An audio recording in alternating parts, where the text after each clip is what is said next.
آپ حیران ہو جائیں گے، اس میں بعض باتیں ایسے کہ آپ حیران ہو جائیں گے. یہ 1400 سال پہلے کا خطبہ ہے. اس خطبے کا عنوان ہے سلاح اہل خراسان فی آخر الزمان، اہل خراسان کا اسلحہ آخری زمانے میں. یہ کتاب کا ٹائٹل پیج ہے جو بیروت سے چھپی ہے. ماذا قال علی علیہ السلام فی آخر الزمان الجفر الاعظم وتہیج جموع اصحاب الرایات السوداء وینصبون نارا عظیمۃ اسمها صارخ. یہ صارخ لفظ یاد رکھیے، بھی بتاتا ہوں کیا ہے. کالے جھنڈے والوں کی جماعتیں، رایات السوداء، رایت کی جمع ہے رایات. مولا فرماتے ہیں کالے جھنڈے والوں کی جماعتیں جوش و خروش کے ساتھ اٹھ کھڑی ہوں گی.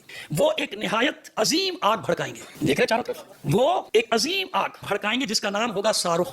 یہ ہے بحث. سواد الف رے خ، عربی لغت اٹھائیے، میں نے نکالے میں نے، کیونکہ مجھے تو معلوم تھا یہ صاروخ کس کو کہتے ہیں. عرب جتنے عربی اخبار ہیں آج اٹھا کے پڑھ لیجیے. صواریخ، صاروخ کی جمع کیا ہے؟ میزائل کو کہتے ہیں.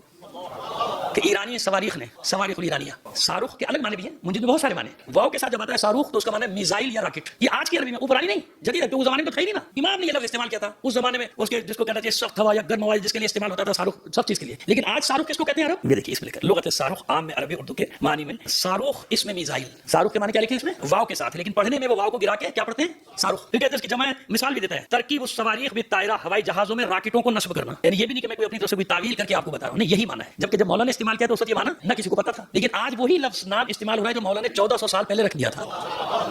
اب سمجھ آئی بات؟ ان کو نہیں پتا، نہ ان کو یہ معلوم ہے جنہوں نے نام رکھا کہ انہوں نے تو خطبہ بھی نہیں پڑھا ہوگا نا. تو اللہ کے دشمنوں کو مختلف نوع معدنی آمیزش. اب دیکھو کہ بنتا ہے وہ اس زمانے میں لوگوں کو اسی طرح سمجھایا جا سکتا تھا نا. میزائل میں جو ایندھن بھرا جاتا ہے، سمجھ میں آ رہی ہے بات؟ وہ بتا رہے ہیں مولا فرما رہے کہ وہ اللہ کے دشمنوں کو مختلف نوع معدنی آمیزشوں کے ذریعے سے دھمکائیں گے. یعنی مختلف ایندھنوں سے بھرے ہوئے ہوں گے، اس کے ذریعے سے حملے کریں گے ان پر، ایک کے بعد ایک ان پر حملے کریں گے جو دائرے کی مانند ہوگا. مثل دائرۃ واشکال، اور طرح طرح کی شکلوں میں ہوں گے. ایک بھی نہیں ہوگا، طرح طرح کی دائرے میں ہوں گے. آگے سنیے آپ، دائرے میں ہوں گے، مختلف شکلوں میں، وکثیرۃ سہام طول الجبال، اور نیزے کی مانند جبال کی طرح لمبے ہوں گے پہاڑ کے. اب پوری میزائل کی شکل آ گئی، دائرے میں ہوں گے، مختلف شکلوں کی ہیں نا ان کی مختلف شکلیں. اور آخری جو بھی سائز میں آج جو مارا ہے وہ تو بہت ہی بڑا ہے. اور ان کے اندر دہتا ہوا شعلہ ہوگا جو زمین کو چیرتا ہوا گزرے گا اور پانی اور ہوا دونوں کو فاسد کر دے گا. ان کے پانی کو بھی برباد کرے گا. یہاں ہوا سے مراد صرف ہوا نہیں ہے، فضا، فضا کو برباد کر دے گا. وہ بھی آنے والا ہے. وہ کسی جاندار کو نہیں چھوڑے گا مگر اسے نگل جائے گا. انگاروں کی مانند اسے اس حال میں چھوڑے گا کہ وہ راکھ بن جائیں گے. کس سے ہوگا یہ معرضہ؟ اصل کون ہے؟ اور اس وقت حال یہ ہوگا کہ یہودی عورتیں شوہروں کو تلاش میں رہیں گی مگر انہیں اپنی قوم میں کوئی مرد نہیں ملے گا.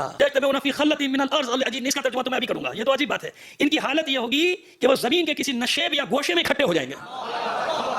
اب سمجھ میں آیا علی کیوں مظہر اللہ جائے؟ اس لیے میں کہتا ہوں یقین رکھو یار، کیا گھبرا رہے ہو؟ کچھ نہیں ہوتا. جو طاقتیں ہمارے ساتھ ہیں وہ کسی کے ساتھ بھی نہیں ہے. اب آپ مجھے بتائیے کہ منظر کشی آج کی ہے کہ نہیں؟ یہ خطبہ ابھی تو نہیں لکھا گیا، شیعوں نے تو نہیں چھاپا، انقلاب کے بعد تو نہیں لکھا گیا. آپ جا کے آپ خود سرچ کر دیجیے گا اس خطبے کو. مولا کیا فرما رہے؟ کہاں چھپیں گے؟ یہ نشے میں گوشوں میں جا کے زمین میں چھپ جائیں گے، اکٹھے ہو جائیں گے. اکٹھے ہونے میں نیچے جا رہے بنکروں میں، جا رہے بلڈنگوں کے نیچے. مولا یہودیوں کا حال بتا رہے کہ یہ ہوگا. اب مولا کے کلام پہ یقین ہے یا نہیں؟ تو پھر کیسا ڈرنا ہے؟ معلوم ہے کچھ بھی نقصان ہو جائے ان میں سے ایک بھی نہیں بچے گا، بے فکر ہو جاؤ. اللہ انہیں ذلیل و خوار کرے گا. کیوں ان کے عورتیں بچے بھی ذلیل و خوار ہوں گے؟ آپ نے دیکھا نا کہ ہر ظلم پر وہ راضی ہیں. جب فلسطینیوں کے بچے مرتے ہیں، ایرانی کے بچے مرتے ہیں تو وہ سڑکوں پہ جشن مناتے ہیں، ان کے عورتیں بچے ناچتے ہیں، گاتے ہیں. سمجھ میں